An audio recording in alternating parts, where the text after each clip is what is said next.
Hi, good day everyone. Welcome to The Food Career. I'm Simon Dawson, Senior Lecturer at Cardiff Metropolitan University, and today we are joined by Antony Bagshaw, an experienced analytical chemist and consulting professional to the food and testing industry. Antony, welcome and thank you for talking to me today. Hello, nice to see you.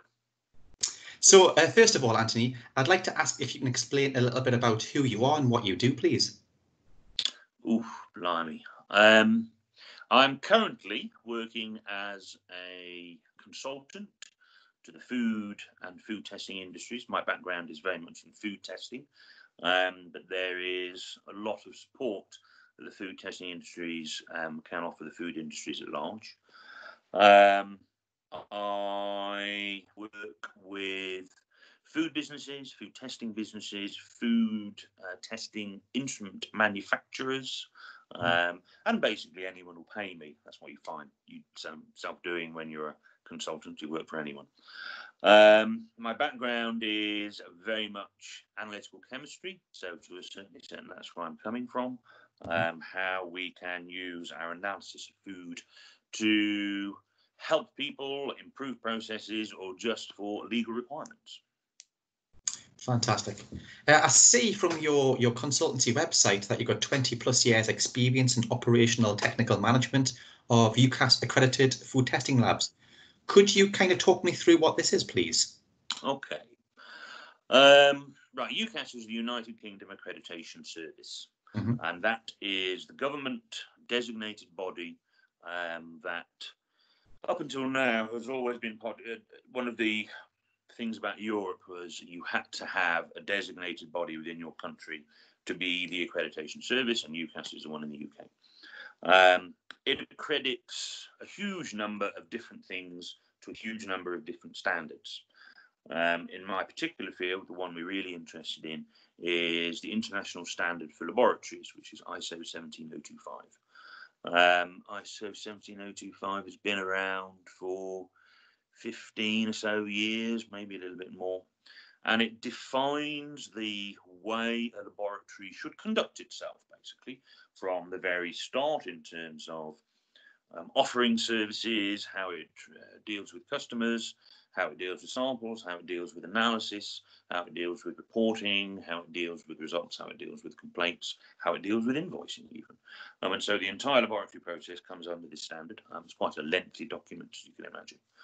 And it has been updated. Well, the last update was December 2017. It's been updated a couple of times. And no laboratory in the UK who's delivering a service in which the supermarkets certainly are involved could operate without some kind of UKAS accreditation. Generally speaking, they will accredit your business and then individual methods as well. So you demonstrate you have a quality system that allows you to operate, and most laboratories will then have tests for salmonella, listeria, whatever accredited, or fat, sugar, sodium, and so on and so forth, each individually accredited. You can get some flexible scope where you can bring in your own accreditations yourself, because you have demonstrated that your ways of validating methods are good enough for UKAS, so they give you some flexibility to do this yourself and then come and check, because they always come every year. Well, up until very, very recently, they would visit you every year. Currently, they're doing it remotely because of the weird situation we're in, but they come every year, give you a nice big audit, and check that you're doing everything you should. And if you like, that's the basis for UKAS accreditation. Fantastic. So with you working a lot in like labs doing analytical work, could you tell me any interesting cases that you've worked on?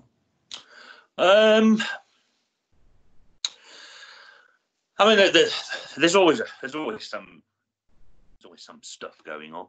I mean, in terms of what I've done as an operational technical manager, the most exciting thing that happened to me was when I used to be lab manager at Leatherhead Foods, and our laboratory burnt down, and sort of pulling that back together and getting an accredited lab in another part of the building up and running in 3 months was certainly one of the most interesting, I have to say, very, very challenging professional things I've ever done.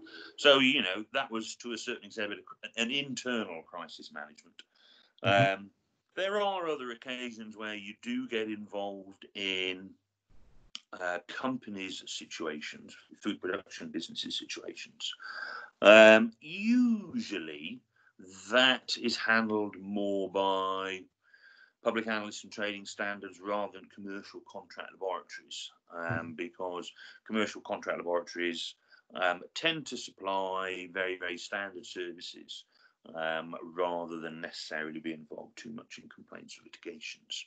So there have been, an example might be helping a crisp and snack manufacturer calibrate their online instruments. So we would take samples into the laboratory, test them under very specific conditions. So we got very, very good results, very accurate and very precise results. And we were able to feed this information back to the manufacturer, who was then able to calibrate their NIR online instruments to ensure the quality of the crisps and snacks that they were making. So all sorts of exciting stuff goes on in food testing. Fantastic. So is it companies like here, like the ones that you've worked for, are they the ones that would determine shelf life for food products? Shelf life is a knotty problem. We don't, as scientists, we don't like, I'll be honest with you, we don't like doing shelf lives in terms of saying, right, someone sends us a product and we say, okay, this is the shelf life. Because that's really not up to us. What we can do is, if someone says to us, we want to do a shelf life trial, we have designated 2 weeks as the shelf life of this product. We will then do tests and feedback data for them to allow them to assess whether or not it really is a 2-week shelf life, based on the analytical data we provide, which is usually microbiological rather than chemical. There is analytical chemistry used in shelf life, particularly of dry products or oily products, where you have things like rancidity start to become important, where the water activity of products starts to become important. But generally speaking, we don't know the products. We're not manufacturers. We are scientists. So we supply scientific information to allow the manufacturers, the food producers, to make the decisions based on evidence rather than just what they fancy. I see.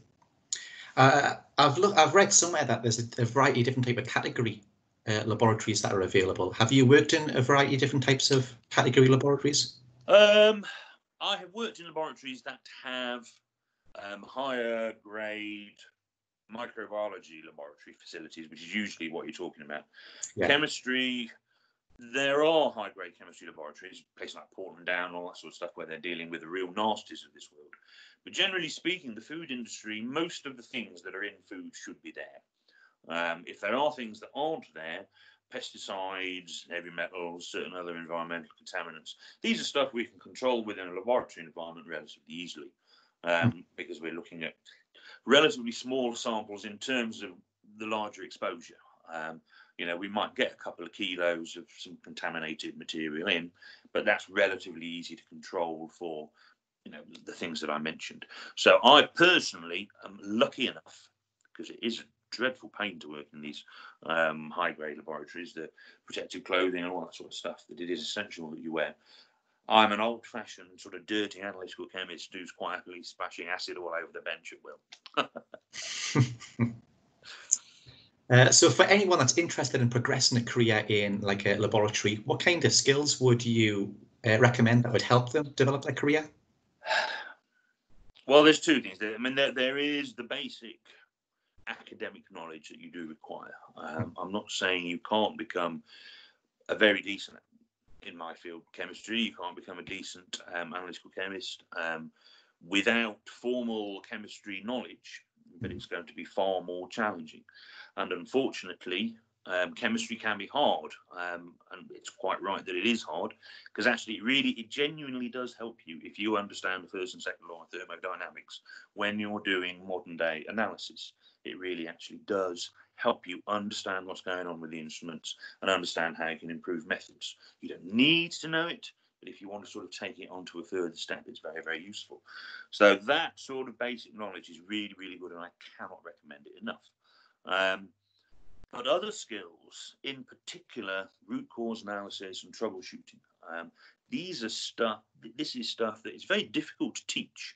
I've become a good root cause analyst, and a good troubleshooter within a laboratory environment. By having made lots of mistakes, I was given the freedom when I was sort of relatively new into the profession to make mistakes. And so I made mistakes. I learned from those mistakes. I very rarely made the same mistake twice. And that's allowed me to sort of understand what's going on and build these troubleshooting and root cause analysis skills. And they're stuff that I would thoroughly recommend to anybody, because they're relatively rare. There aren't many people who have. Maybe I've got lucky in terms of I got given that freedom to make mistakes. You know, not like blowing anything up or anything like that as a general rule, but just sort of learning and feeling bad about the fact I hadn't done everything as I might have done. But that's a really good thing to have. And so I don't be afraid to make those mistakes, because nobody can go through life being perfect. And you actually learn so much when things do go wrong. So don't be afraid of that. Fantastic. So do you think there's any extracurricular activities while studying, either at school, college or university, that would help starting your career off? I mean, that's a tricky one. Laboratories, there's a couple of things we can talk about then. Laboratories are always teams. You can't get away from that. You're working alongside, even if it's just one or two people. Or it could be biggest lab I ever ran, there was about 25 people in there. But however you do it, you're often cheek by jowl, and you're often dependent, even within an analytical process, with other people's activities. So this is going to sound very sort of Victorian, all that sort of stuff. And sport is really quite good for sort of just getting on with people. So I've always played a bit of sport, and certainly that's helped me in terms of getting on with people. I've also done a bit of theatre work, and that's sort of very good in terms of getting on with people, working within a team, and certainly in terms of the theatre, when you come to training people and being able to express information, to give information, whether it be colleagues, whether it be superiors, whether it be customers, that sort of ability to deliver a verbal discussion is also very useful. Fantastic. So just as a final advice for those going to university or currently at university, do you have any sort of final words that might help them with their career?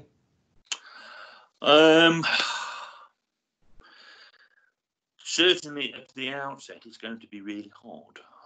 You know, I think that thinking that those first steps into industry of any kind are going to be easy and graceful and have you. It's tough. There is so much to learn, and nobody really cares. I mean, this is the sad truth. And this is not the food industry. This is anywhere. Nobody really cares. You know, they've got their own problems. They've got their own mortgages and kids and cars and all that sort of stuff to look after. They want to go to work, get the job done, get it sorted. And that's always a bit of a culture shock. It's a culture shock for me. It's a culture shock for everybody. So just sort of be prepared to sort of get on with it and get down, and then progression will lie ahead without a shadow of a doubt. Fantastic.